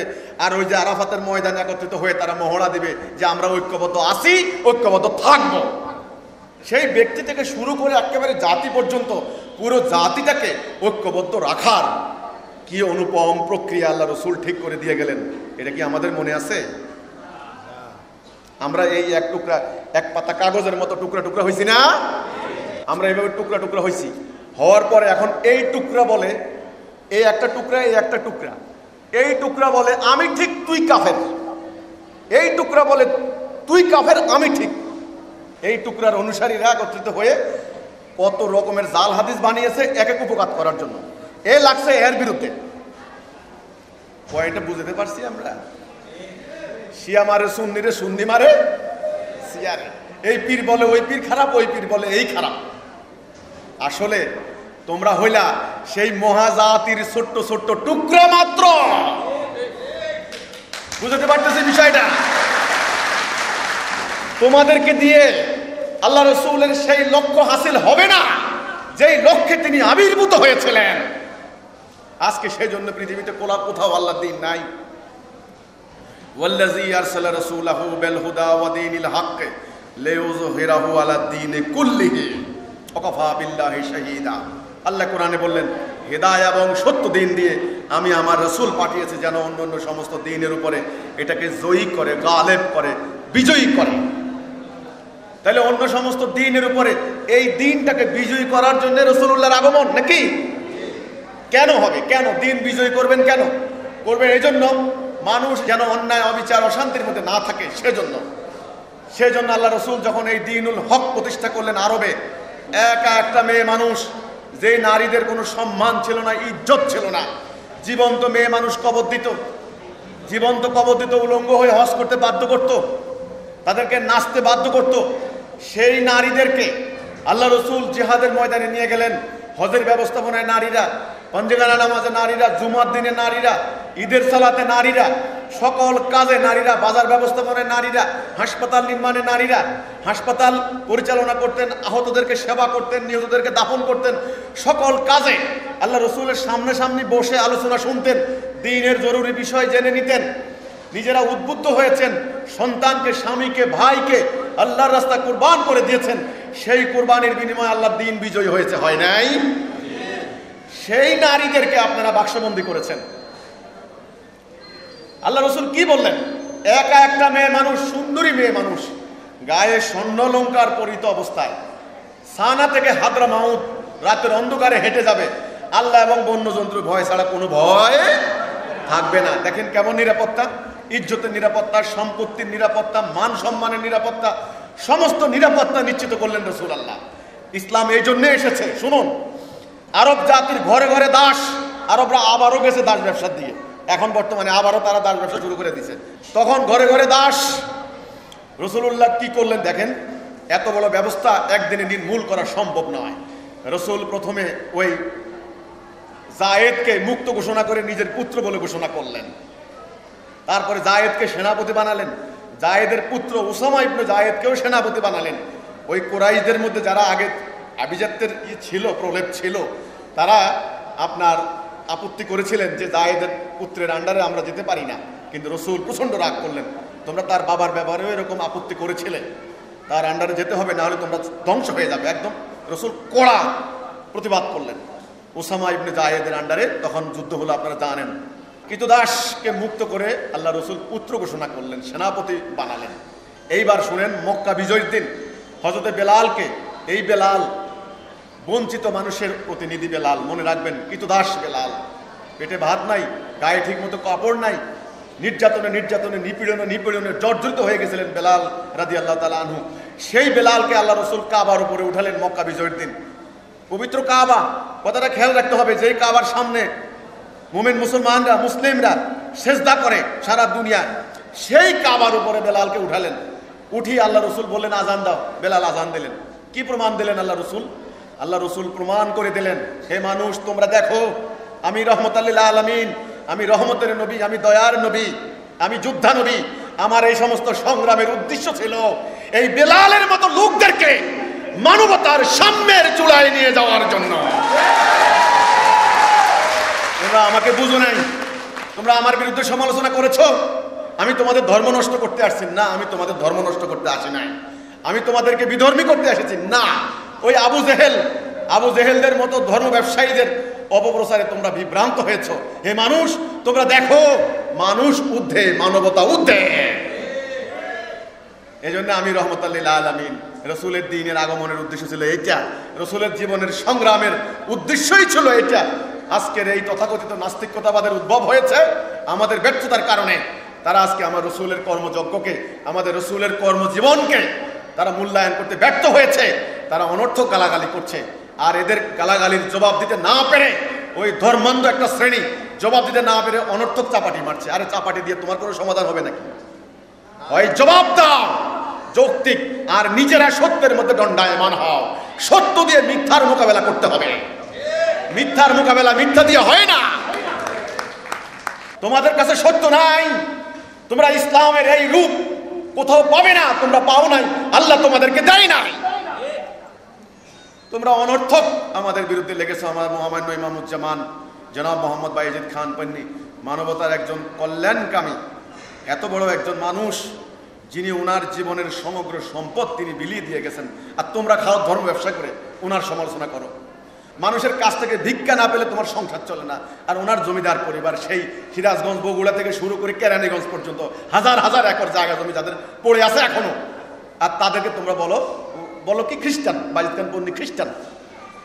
অজ্ঞতার একটা সীমা থাকে, অজ্ঞতা বড় পাপ, এটা হচ্ছে বড় কথা। এখানে প্রমাণ, যিনি এত বড় কল্যাণকামী জাতির জন্য জীবন সম্পদ উৎসর্গ করে দিয়ে গেলেন, আর তাকে তার বই তোমরা পড়লে না, তার সম্পর্কে জানলে না, তিনি কি বলতে চান কিছুই বুঝলে না, অনর্থক গালাগালি করে ওনাকে নিয়ে। ইসলামের উদ্দেশ্য সম্পর্কে জানার নাম হলো আকীদা, কথা মনে থাকবে। আল্লাহ রসুল সেই জাতিটাকে ঐক্যবদ্ধ করে দ্বীনুল হকটাকে প্রতিষ্ঠা করে দিয়ে সাম্য, ন্যায়, সুবিচার, মানবাধিকার, মানুষের অধিকার ফিরিয়ে দিলেন। নারীর অধিকার, পুরুষের অধিকার, সকলের অধিকার রাসূলুল্লাহ প্রতিষ্ঠা করে দিয়ে তিনি আল্লাহর কাছে চলে গেলেন। আল্লাহ রসুল নসিহত করে গেলেন এই সত্য যেন বাকি দুনিয়ার প্রতিষ্ঠা হয়, তিনি উম্মার কাছে দায়িত্ব দিয়ে গেলেন। উম্মাও হযরত আবু বকরের নেতৃত্বে, হযরত ওমরের নেতৃত্বে, হযরত ওসমান রাদিয়াল্লাহু তাআলা আনহু, হযরত আলী ওনাদের নেতৃত্বে উম্মা অদ্য দুনিয়াতে সেই সত্য প্রতিষ্ঠা করে দিয়ে ওনারাও একে একে বিদায় নিলেন, কেউ শহীদ হলেন। কিন্তু দুর্ভাগ্যজনক ইতিহাস, তারপর থেকে শুরু হলো বিকৃতি। এই গত 1300 বছরে সেই এক জাতি, সেই এক দেহ, সেই এক উম্মা আজ এই গত 1300 বছরে বিকৃত হতে হতে হতে হতে একেবারে চূড়ান্ত বিকৃত বিপরীতমুখী হয়ে গিয়েছে। আল্লাহ রসুলের ইসলাম যদি উত্তর দিকে, আমরা আছি দক্ষিণ দিকে, ওটা যদি আসমানে, আমরা আছি জমিনে, একদম বিপরীত, একটা এইদিকে একটা ওই দিকে। উদাহরণ দিই আমি বোঝাচ্ছি, আমি কিন্তু জাদু দেখাচ্ছি না, উদাহরণ দেখাচ্ছি। আবার স্ক্রিনশট দিয়ে করবো, হিজবুত তৌহিদের ইমাম জাদু দেখায়, হ্যাঁ এর সমালোচনা আমার বিরুদ্ধে। শোনেন 1300 বছরে ওনারা ইসলামরে কি করছেন, আমি উদাহরণ দিচ্ছি। এটার কি নাম গো? এটার কি নাম? পানির বোতল না অন্য লাঠি নাকি? এটা জানার নাম আকীদা। এটা জানার নাম কি? সেভাবে ব্যবহার করছেন। এটা পানির বোতল। এই বোতলটা কি এইভাবে থাকা স্বাভাবিক নাকি অস্বাভাবিক? স্বাভাবিক। আর এইভাবে থাকলে কি হবে? অস্বাভাবিক, মানে উল্টা নাকি? উল্টে গেলে এই যে ক্যাপটা, এটা থাকার কথা উপরে, যখন উল্টে গেল এটা থাকলো নিচে, আর নিচেটা থাকলো কোথায়? উপরে। এভাবে কেউ বোতল রাখে নাকি? এই যে আল্লাহ রসুলের ইসলাম ছিল এরকম, যেটা যেখানে থাকার কথা ঠিক সেটা সেভাবে ছিল। 1300 বছরে আমরা অতি বিশ্লেষণ, ব্যাখ্যা, তফসির করে করে, আরো ব্যাখ্যা, অতি ব্যাখ্যা, বাড়াবাড়ি করতে করতে আল্লাহ রসুলের সেই সহজ সরল সিরাতুল মুস্তাকিমকে একেবারে জটিল দুর্বুদ্ধ মাকড়সার জালের মতো করলাম, আর একেবারে গুরুত্বের উল্টো পাল্টা করে দিয়ে একেবারে উল্টাই দিলাম। বাস এখন হয়ে গেছে এরকম। আল্লাহ রসুলের ইসলামের 1 নাম্বার ছিল তাওহীদ, লা ইলাহা ইল্লাল্লাহ, পুরো জাতি। আর আমাদের এখন তাওহীদ নাই। আমাদের 1 নাম্বারটা কি? দাড়ি, 1 নাম্বারটা টুপি, উল্টে গেছে একেবারে। পাগড়ি, পায়জামা, লেবাস ঠিক আছে কিনা, এটা হচ্ছে 1 নাম্বার। কিন্তু রসুলের 1 নাম্বারটা ছিল তাওহীদ। 2 নাম্বার ছিল সেই তাওহীদ প্রতিষ্ঠার জিহাদ, সংগ্রাম, মোমেনের সংজ্ঞা। সূরা হুজুরাতের 15 নম্বর আয়াত। প্রত্যেকটা মোমেনা ছিলেন সংগ্রামী। আজ সেই সংগ্রাম বাদ দেওয়া হয়েছে।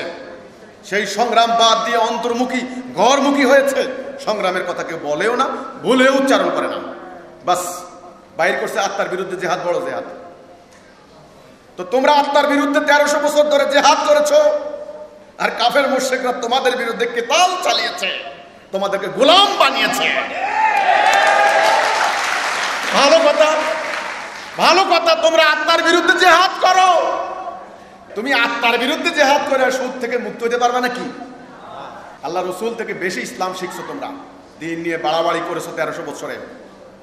হাদিস কোরআন থেকে বলছি, খুব খেয়াল করেন। হে আহলে কিতাবগণ, তোমরা দ্বীনের ব্যাপারে বাড়াবাড়ি করো না, এবং আল্লাহর সম্পর্কে সত্য ছাড়া মিথ্যা বলো না, অন্য কিছু বলো না।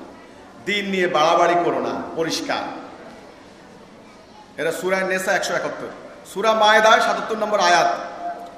বলুন, হে আহলে কিতাবগণ, তোমরা স্বীয় দ্বীনে অন্যায় বাড়াবাড়ি করবে না, এতে ওই সম্প্রদায়ের প্রবৃত্তির অনুসরণ করো না যারা পূর্বে পথভ্রষ্ট হয়েছে।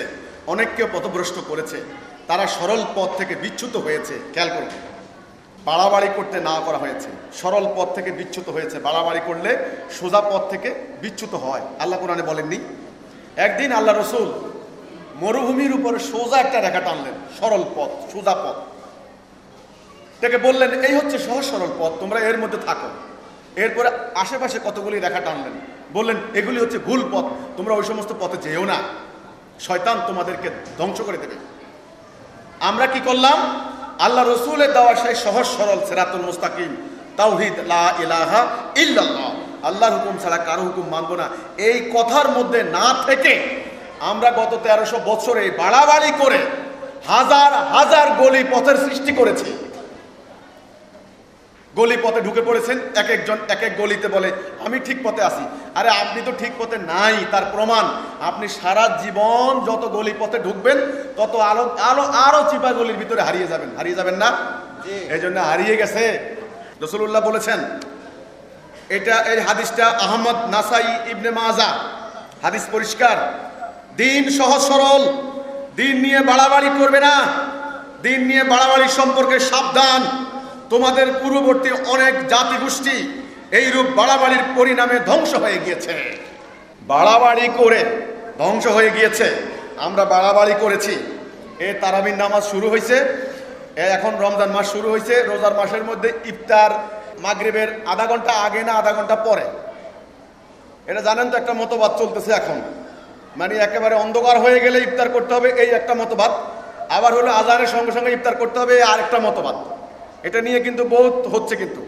আচ্ছা, এবার আসেন, ইফতার শেষ, এবার তারাবি 8 রাকাত না 12 রাকাত না 20 রাকাত, এইটা নিয়ে হায় রে তর্ক বাহাস। সেদিন আমি একটা ফেসবুকে দেখলাম, একটা আইডির নাম তাওহীদ আইডি। সেই আইডির মধ্যে লেখা আছে, আমি বললাম আমরা হলাম হিজবুত তাওহীদ, এটা আবার কোন তাওহীদ? তাওহীদ ছাত্র পরিষদ, এরকম একটা আইডি। লেখছে কি, যারা 8 রাকাত নামাজ পড়ে বের হয় তাদের গালে জুতা মারবে। মুসলমান আরেক মুসলমানরা বলে 8 রাকাত নামাজ পড়ে বাইরে হলে তার গালে জুতা মারে। আমি তো এই তাদের আচরণ, এই তাদের ব্যবহার, অন্য জাতি হাসে আমাদেরকে দেখে হু হু করে। এই জন্যই তো এর গালে জুতা মারে, ওর গালে জুতা মারে। আলহামদুলিল্লাহর পরে আমিন জোরে বলবেন না আস্তে বলবেন? তর্ক। আমিন জোরে হবে না আস্তে হবে? দোয়াল্লিন হবে না জোয়াল্লিন হবে? কেয়াম, ওই যে নবী করিম ইসলামের দুরূদ পাঠ করার সময় দাঁড়াবেন নাকি বসবেন? আমি ফেসবুকে দেখি হায় রে গালাগালি। হাটহাজারীর মাদ্রাসার কতগুলি আলেম আছেন, ওনারা ওয়াজ করেন। তারপরে আপনার হানাফি মাযহাবের কতগুলি ওয়াজ করেন, এরা ওয়াজ করেন। এগুলো আপনি দেখবেন, এক পক্ষ হচ্ছে দাঁড়ানোর পক্ষে, আরেক পক্ষ বসার পক্ষে। কেয়াম হবে না বেকেয়াম হবে, ভিতরের নামাজ 3 রাকাত না 1 রাকাত, এটা নিয়ে বিতর্ক। নামাজের মধ্যে রাফুল ইয়াদাইন, রুকু সেজদার আগে আবার তোলা, আবার হাত তোলা, এটার নাম রাফুল ইয়াদাইন। এটা তুলবেন কি তুলবেন না, একদল তোলার পক্ষে, একদল তোলার বিপক্ষে। এই বাড়াবাড়ি হলো না? এই বাড়াবাড়ির তর্কগুলো করছে কি নিয়ে? আমল নিয়ে না, নামাজ নিয়ে, রোজা নিয়ে, হজ নিয়ে। জাতি ইমানে নাই, তাওহীদে নাই। পুরো জাতি আল্লাহর তাওহীদের সুতা কেটে দিয়েছে। 100টা তসবির দানা একত্রিত রাখে কিসে? অনেকগুলা ফুল, আপনারা ফুল কুড়ান না, এই ফুলগুলাকে একটা মালা গাঁথেন কি দিয়া? রশি দিয়া। রশি কেটে দিলে কি হবে? ফুলগুলা পায়ের নিচে পড়বে না? এই তো পুরো উম্মাহ তাওহীদের রশি কেটে দিয়েছে, আজকে ছিন্ন ভিন্ন হয়ে গিয়েছে। এরা বলে আমি ঠিক, ও বলে তুমি ঠিক। আর তোমাদের কারো ভিতরে আল্লাহর তাওহীদের রশি নাই। এই জন্য ঈমান নাই, আমল নিয়ে মারামারি করছে। সুক্কাতে সূক্ষ্ম এই 1300 বছর এটা করেছে। এবার মেয়েদের পর্দা নিয়ে, বোরকা নিয়ে, স্বাভাবিক কথা। নারী পুরুষ সৃষ্টিগত বৈশিষ্ট্যগতভাবে আলাদা, নারীদের আলাদা কিছু পোশাক লাগে, পুরুষের পোশাক নারীর পোশাক এক নয়। তার মানে কি এই বাড়াবাড়ি করবেন? বাড়াবাড়ি করতে করতে পোশাক নিয়ে বাড়াবাড়ি, খাবার নিয়ে বাড়াবাড়ি, আমল নিয়ে বাড়াবাড়ি, নামাজ নিয়ে বাড়াবাড়ি, রোজা নিয়ে বাড়াবাড়ি, বাড়াবাড়ি করতে করতে সহজ সরল সিরাতুল মুস্তাকিমকে জটিল দুর্বুদ্ধ মাকড়সার জালের মতো করে ফেলেছে। এই যে আল্লাহ রাসূল বলেছেন বাড়াবাড়ি করো না, জবরদস্তি করো না, লা ইকরাহা ফিদ্দিন, দিন নিয়ে জবরদস্তি করবে না, জোরাজোরি করবে না। এই বাড়াবাড়ি করে এক উম্মাহ ভেঙে আজ তছনছ হয়ে গিয়েছে। এই মারে ওর বিরুদ্ধে, ও মারে এর বিরুদ্ধে, পুরো উম্মাহ শেষ নাই। এখন কি করবেন? এই বাড়াবাড়ি ত্যাগ কে করাবে? শিয়া সুন্নি মারামারি করে পুরো মধ্যপ্রাচ্যে আগুন জ্বলছে। এখন করণীয় একটা, এই সব জাতি বিনাশী, জাতি বিধ্বংসী, এই সমস্ত ভয়ঙ্কর মতভেদ দূর করে একটা মহাসড়কে এখন সবাইকে উঠতে হবে। ওই সমস্ত ঘুপচি গলি, চিপা গলি, ওই সমস্ত ভুল পথ। আপনি রওনা দিলেন চট্টগ্রাম, ড্রাইভারকে বললেন সাবধান, বিশ্ব রোডের বাহিরে নামবে না, নামলে চোর ডাকাইতে তোমাকে নিয়ে যাবে, বাঘ ভালুকে খেয়ে ফেলবে।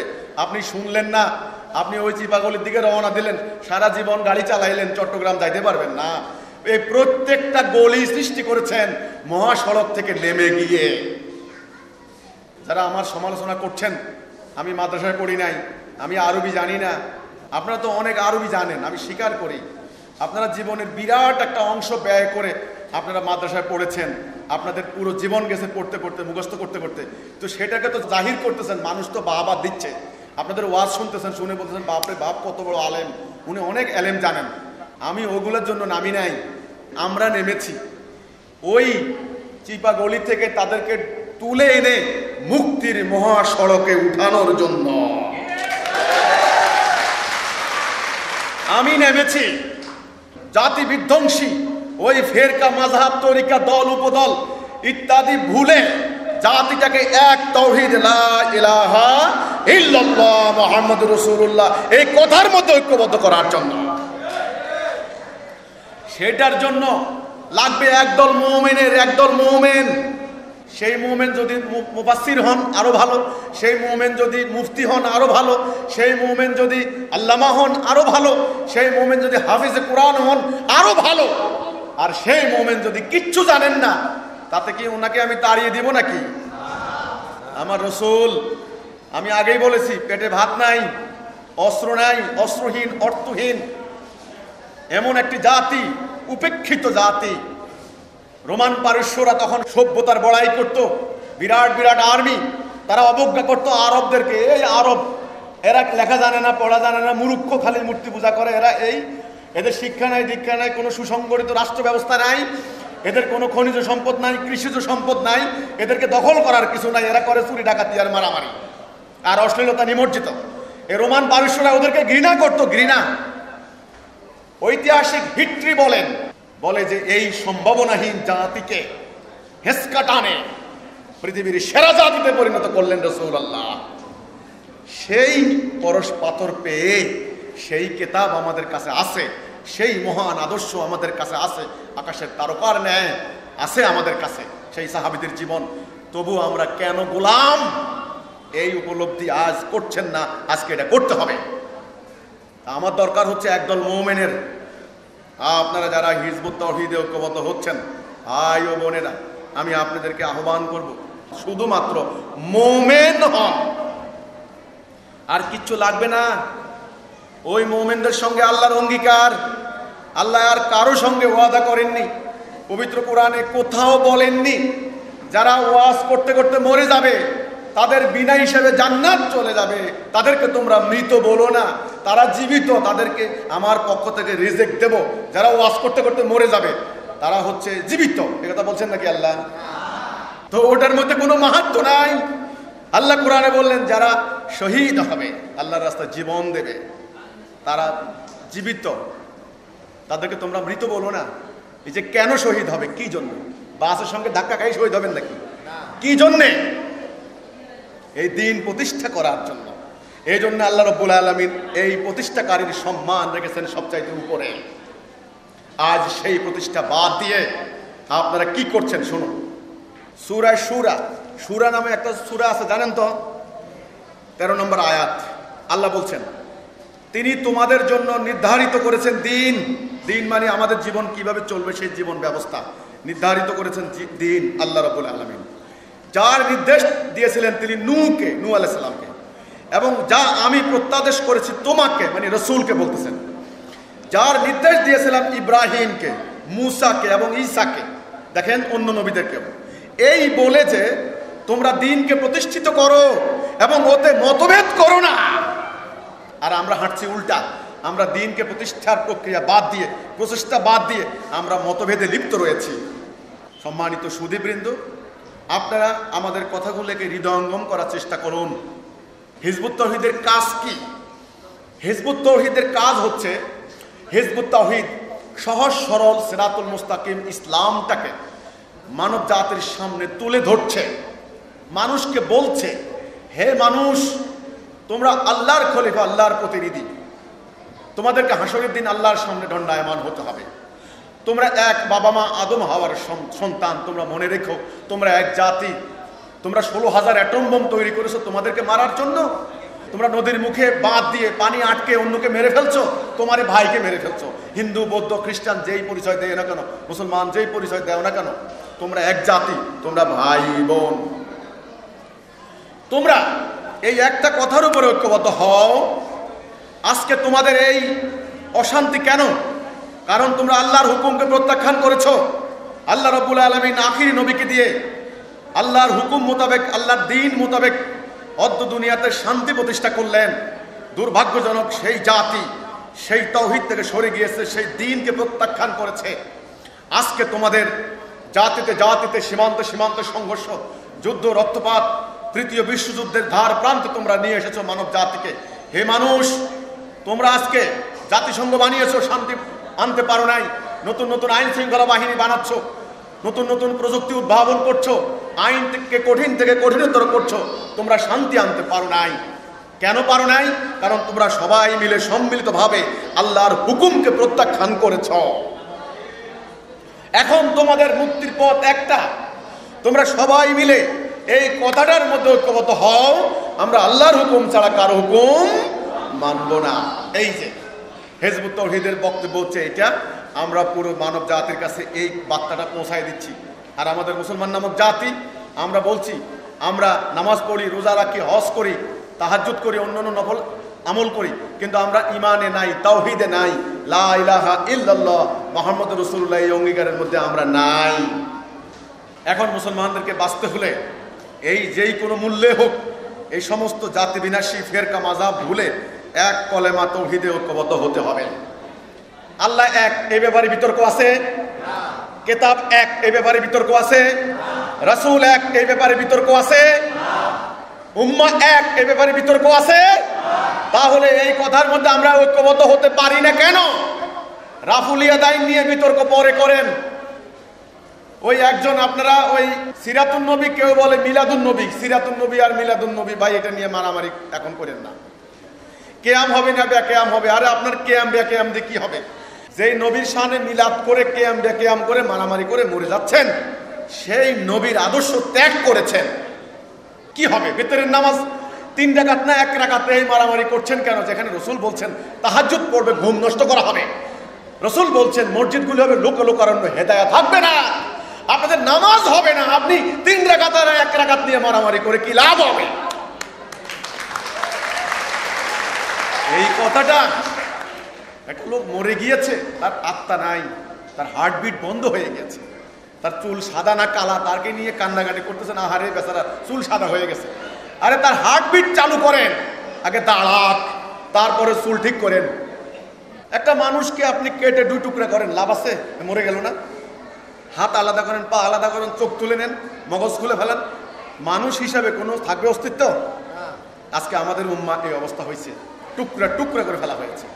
এখন হিজবুত তাওহীদ আপ্রাণ চেষ্টা করে যাচ্ছে এই জাতিটাকে ঐক্যবদ্ধ করতে। অনেকে প্রশ্ন করেন আপনাদের লেবাস নাই, লেবাস নিয়ে কথা বলেন, আমাকে গালাগালি করে লেবাস, আমার লেবাস নাই। আচ্ছা কোন লেবাসটা নাই আপনারা বলেন তো দেখি? দাড়িটা একটু ছোট, এই আর কি নাই আপনারা বলেন? আপনারা বলেন, আমি কিভাবে আপনাদের সামনে আসছি বলেন? আমি যখন ঘুমাইতে যাই তখন কি এই জুব্বা নিয়ে ঘুমানো উচিত? আপনারা আক্কেল কি বলে? আপনারা গেঞ্জি গাদ দেন না? বাসায় লুঙ্গি পরেন না? লুঙ্গি পরেন কি না? তো বাসায় লুঙ্গি পরেন, গেঞ্জি পরেন, আপনি খেতে কাজ করতে গেলে সেখানেও কি আপনি জুব্বা পরে নামেন নাকি? সেখানে আলাদা পোশাক না? হ্যাঁ, গাছে উঠলে, আমাদের দেশ বাংলাদেশ, এটা আরব না, এখানে খেজুর পাড়তে হয় খুব কষ্ট করে। ফরিদপুর যারা গেছেন তারা দেখছেন ফরিদপুরে খেজুর পাড়ে, জুব্বা নিয়ে খেজুর গাছে উঠেন তো দেখি। অযৌক্তিক কথা বলেন কেন? পোশাক, খাদ্যাভ্যাস এগুলি হলো প্রাকৃতিক ভৌগোলিক অবস্থার উপরে নির্ভর করে। বাংলাদেশের মানুষ এক ধরনের খাবার খায়, ইউরোপের মানুষ একটা খায়, আরবের লোকেরা সেখানে আরেক খাবার খায়। পুরুষ মানুষ, পুরুষের দাড়ি উঠবে, স্বাভাবিক কথা। দাড়ি লম্বা রাখবেন না খাটো রাখবেন? নবী করিম সাল্লাল্লাহু আলাইহি সাল্লাম বলেছেন, তিনি সবসময় সঙ্গে কাঁচি রাখতেন, খুশবু রাখতেন, চিরুনি রাখতেন, মিসওয়াক রাখতেন। জানেন তো এটা? তিনি খুব সুন্দর করে স্মার্ট যেন দেখায় কেটে সেটে রাখতেন। তিনি আরবের লোক, তিনি জুব্বা পড়তেন, জুব্বা অন্যরা পড়তো, খেজুর খেতেন। এটা সুন্নত, নবী করেছেন, আপনি নবীকে পছন্দ করে করে করবেন। আগে তো আপনি তাওহীদে ঐক্যবদ্ধ হবেন নাকি? আগে ফরজ না আগে সুন্নত নফল? আগে ফরজ, ফরজ আগে, আগে জান্নাত নিশ্চিত করেন, আগে 33 মার্ক অর্জন করেন, আগে 1 লেখেন, তারপরে শূন্য দেন, আমার কোনো আপত্তি নাই। তাওহীদে আগে আসি, তারপরে ওই সুন্নতগুলি নিয়ে কে কত করতে পারেন করতে পারেন। ওই জাতি আগে আল্লাহর তাওহীদের উপর ঐক্যবদ্ধ হয়েছিলেন, তারপরে রাসূলুল্লাহকে বলেছিলেন যে ইয়া রাসূলুল্লাহ আপনি হুকুম দেন, আমরা কোথায় যাব? আমরা আগুনে ঝাঁপ দেব, আমরা সমুদ্রে ঝাঁপ দেব, আমরা বারকুল গিমাত পর্যন্ত পৌঁছে যাব, আপনার আল্লাহ যে হুকুম করেছেন আমরা তাই করব। আমরা মুসার উম্মতের মতো বলবো না তুমি আর তোমার আল্লাহ গিয়ে লড়াই করো, আমরা যাবো না, আমরা বসে থাকলাম, আমরা এই কথা বলবো না। ওই সাহাবীরা টুকরা টুকরা হয়ে গিয়েছেন, রক্ত দিয়েছেন রাসূলুল্লাহর উপর অর্পিত দায়িত্ব পূর্ণ করতে গিয়ে, সে দায়িত্ব পালন করতে গিয়ে। তারপর ওনারা রসুলকে ভালোবাসছেন, রসুলের সঙ্গে মহব্বতে, রসুল কেমনে খাইছেন ওইভাবে খাইতেন, রসুল কি পছন্দ করছেন ওইটা পছন্দ করতেন, রসুল কি অপছন্দ করতেন ওইটা অপছন্দ করতেন, রসুল কেমনে মসজিদে ঢুকতেন, কেমনে ঘুমাইতেন, কেমনে মেসওয়াক করতেন, একে একে একে একে একে একে রসুলুল্লাহকে অনুসরণ করতেন। 100% কেউ পারবে না, যতই চেষ্টা করেন লাভ নাই। আল্লাহ রসুল, আল্লাহর পক্ষ থেকে মডেল উসওয়াতুন হাসানা, 100% পারবেন না, পারবেন না। এই জন্যে আল্লাহ রসুল বলছেন তোমাদের আমির যদি কান কাটা হয়, নিগ্র হয়, কৃতদাস হয়, ক্ষুদ্র মস্তিষ্ক হয়, তবু তার কথা শুনবে। অর্থাৎ আবু উবাদা থেকে বর্ণিত হাদিস, আল্লাহ রসুল বলতেছেন সামনে আসতেছে তাদের মর্যাদা তোমাদের থেকে 70 গুণ বেশি। অর্থাৎ আবু উবাদা বললেন ইয়া রাসূলুল্লাহ আমরা যারা আপনার সঙ্গে থেকে এরকম সংগ্রাম করলাম আমাদের থেকেও 70 গুণ বেশি হবে? বলতে হ্যাঁ 70 গুণ বেশি, কারণ আমি তোমাদের সঙ্গে আছি, তাদের সঙ্গে আমি থাকবো না। কাজেই আমাদের নাক কাটা হবে, কান কাটা হবে, ক্ষুদ্র মস্তিষ্ক হবে, কিন্তু দাস হতে পারি, তবু আল্লাহ রসুল বলছেন তোমাদের আমির যদি নিযুক্ত হয় তার কথা শুনবে। তো কাজে আমার ভুল ধরার তো ভাই দরকার নাই। এক এক পীরের এক এক মডেল, এক এক ইসলামী দলের এক এক মডেল, এক এক জঙ্গি দলের এক এক মডেল। আমি আগেই বলেছি ওই সমস্ত মডেল গত 1300 বছরে বানানো হয়েছে। তারা অপবাদ দেয় যে এই লোক, মানে আমার কথা বলে, আমাদের ইমামুজ্জামানের বেলায় বলতো এটা, এই লোক অজ্ঞ, অজ্ঞ মূর্খ, একেবারে মূর্খ, আরবি জানে না, মাদ্রাসা পড়ে নাই, সে কি ইসলামের কথা বলবে, সে কি জানে? তাদের প্রতি আমার কথা হলো, ঠিক আছে, আপনাদের কথা মোতাবেক আমি অজ্ঞ, আমি মূর্খ, তবে আমার বিরুদ্ধে সবাই মিলে লাগছেন কেন? আপনারা তো ওয়াজ করে বেড়াচ্ছেন সারা জীবন, মানুষ আপনাদের কথা শুনবে, শুনছে এ পর্যন্ত। আমার কথা বলতে দিন। মানুষ যদি আমাকে প্রত্যাখ্যান করে, যেই পণ্য বাজারে চলে না সেই কোম্পানি এমনি মার্কেট থেকে আউট হয়ে যাবে, নাকি ষড়যন্ত্র করার দরকার আছে নাকি? পচা পচা জিনিস মার্কেটে চলবে নাকি বেশি দিন? তার পরিণতি তাকে এমনি ভোগ করতে হবে। কাজেই আপনারা সবাই মিলে আমার বিরুদ্ধে লাগছেন কেন? আমি ঈমান নষ্ট করতেছি এটা বলার জন্য? এটা বলবেন যে তুমি ঈমান নষ্ট করতেছো এই জন্য? না, আমি ঈমান নষ্ট করি নাই, আমি ঈমান নষ্ট করি নাই, আমি ঈমানের কথা বলতে এসেছি। আপনারা বরং এই বাড়াবাড়ি করে মানুষকে ঈমান থেকে সরিয়ে দিয়েছেন। এখন আমার জাতি বাঁচতে হলে এই ঈমানে ঐক্যবদ্ধ হতে হবে, তা না হলে আর কোনো উপায় নাই। যারা চিন্তাশীল আছেন তারা একটু চিন্তা করবেন যে এই লোকটা মাদ্রাসা পড়ে না, তাহলে এই কথাগুলি বলে কোত্থেকে বলে, কে তাকে বলে, কোথা থেকে পায়? আল্লাহ দিয়েছেন, আল্লাহ দিয়েছেন। আবার এই কথা মনে করবেন না যে ওহী নাজিল হয়েছে, নবী রাসূল দাবি করতেছে, নাউযুবিল্লাহ মিন যালিক। সন্তান দিবেন কে? আল্লাহ। জ্ঞান দিবেন কে? সম্পত্তি দেন কে? সত্য হক আল্লাহ থেকে আসে না ইবলিসের থেকে আসে? সত্য হক ন্যায়সঙ্গত কথা আল্লাহ থেকে আসে না ইবলিস থেকে আসে? আমি যে এতক্ষণ কথা বললাম, এই কথাগুলি কি হক কথা না অন্যায্য কথা? আল্লাহর কথা না শয়তানের কথা? মানব জাতির মুক্তির না ধ্বংসের? তাহলে এই কথা আমাকে কে দিয়েছেন? আল্লাহ রাব্বুল আলামিন। যখন আল্লাহ রাব্বুল আলামিন দিয়েছেন এই জ্ঞান আমার মহামান্য ইমামুজ্জামানের উসিলায়, তবে তোমরা মনে রেখো আল্লাহ আমার সঙ্গে থাকবেন। আমাদের বিজয় নিশ্চিত, আমরা বিজয় লাভ করব, তোমরা পরাজিত হবে, তোমরা ধ্বংস হবে ইনশাআল্লাহ। এবারে বিজয় আল্লাহর বিজয়, তোমাদের বিনাশ অবিসম্ভাবী। আল্লাহ থেকে আসে হক কথা, আর শয়তান থেকে আসে অনৈক্যের কথা, ষড়যন্ত্রের কথা, অনৈক্যের কথা, হিংসার কথা, বিদ্বেষের কথা, স্বার্থপরতার কথা। এগুলি শয়তান থেকে আসে, এগুলো দুর্গন্ধ, এগুলি আবর্জনা। আর আল্লাহর কথা হচ্ছে হকের কথা, তাওহীদের কথা, ঐক্যের কথা, রুহামার কথা, ভ্রাতৃত্বের কথা, জিহাদের কথা, মুক্তির কথা। এগুলি আসে আল্লাহ থেকে। আল্লাহ দিছেন, নবী রাসূল আর আসবেন না, সাবধান। অনর্থক অপপ্রচার করবেন না। বাজিদ খান কোন নবী দাবি করেছেন, নাউযুবিল্লাহি মিন যালিক। নো, নবী আর আসবেন না, রাসূল আসবেন না, খাতামুন নবীন। আমার নবী করিম সাল্লাল্লাহু আলাইহি সাল্লাম শেষ নবী, বিশ্ব নবী। শেষ কিতাব কোনো বিকৃত কেউ করতে পারে নাই, অবিকৃত। সূরা হিজরের 9 নম্বর আয়াতে আল্লাহ বলেছেন কিতাব অবিকৃত, একটা অক্ষর কেউ পাল্টাতে পারে নাই। কিন্তু আমরা সেই সত্য থেকে, সেই আকীদা থেকে, সেই হেদায়া থেকে আমরা সরে গিয়েছি, এটা স্বীকার করতে হবে। কারণ আমি আল্লাহর জন্য দাঁড়িয়েছি, আমি ভুল করব কেন? আমি আল্লাহর শাস্তিকে ভয় পাই। আসরের দিন আমাকে আল্লাহর সামনে দণ্ডায়মান হতে হবে। আমার হৃদয়ে কি আছে আল্লাহ দেখেন না? আমার নিয়ত যদি খারাপ থাকে, আল্লাহর পাকড়াও থেকে আমি বাঁচবো নাকি? আল্লাহ তখন বলবেন, এত হাজার হাজার মানুষকে প্রতারিত করেছো, এবার দাঁড়াও তোমার পরিণতি দেখাই। আমি আল্লাহকে ভয় পাই, আমি মানুষকে ভুল পথের দিকে ডাকতে পারি না। আমাদের ইমামুজ্জামান জনাব মোহাম্মদ বায়েজিদ খান পান্নী, তিনি এমন একজন মানুষ ছিলেন, তিনি কোনোদিন কারো কাছ থেকে দিনের বিনিময়ে একটা টাকা প্রশ্নই আসে না। ওনার জন্য কেউ উপহার নিয়ে গেলেও উনি বলতেন, না আমার জন্য আনবে না, ওই গরিব এতিম মিসকিন ওদেরকে দিয়ে দাও, আল্লাহ আমাকে দিয়েছেন। তিনি ইন্তেকালের সময় বলে গিয়েছেন, আমার পিতৃ সম্পত্তি, আমার অর্জিত সম্পত্তি সব তোমরা আল্লাহর রাস্তায় কোরবান করে দিবে।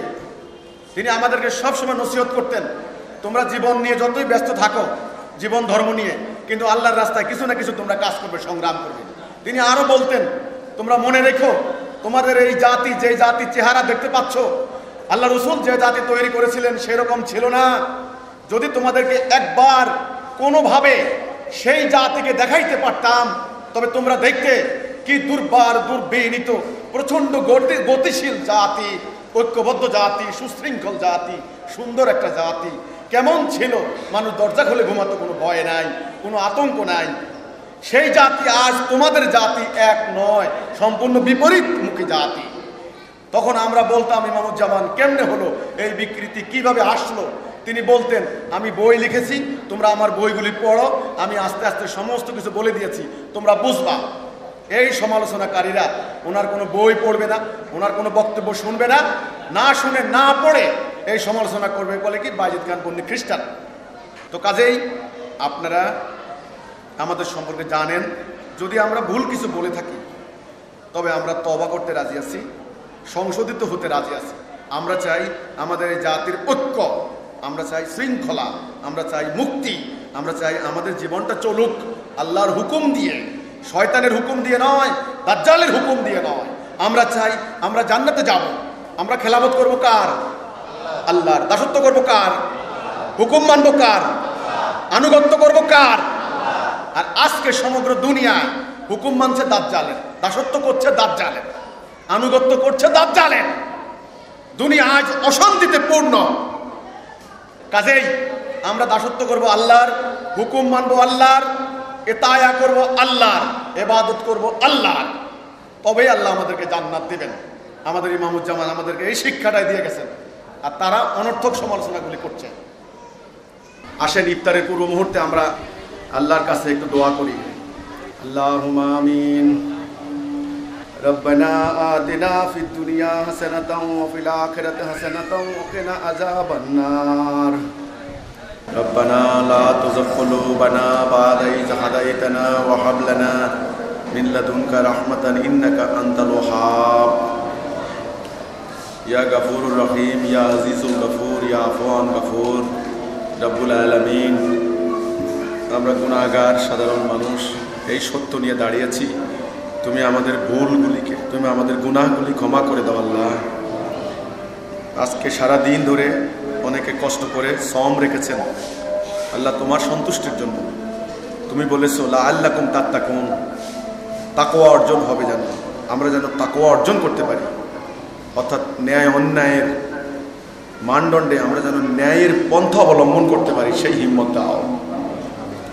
আমরা যেন সেই মোমেন হতে পারি যেই মোমেনের সঙ্গে তোমার অঙ্গীকার, তোমার ওয়াদা।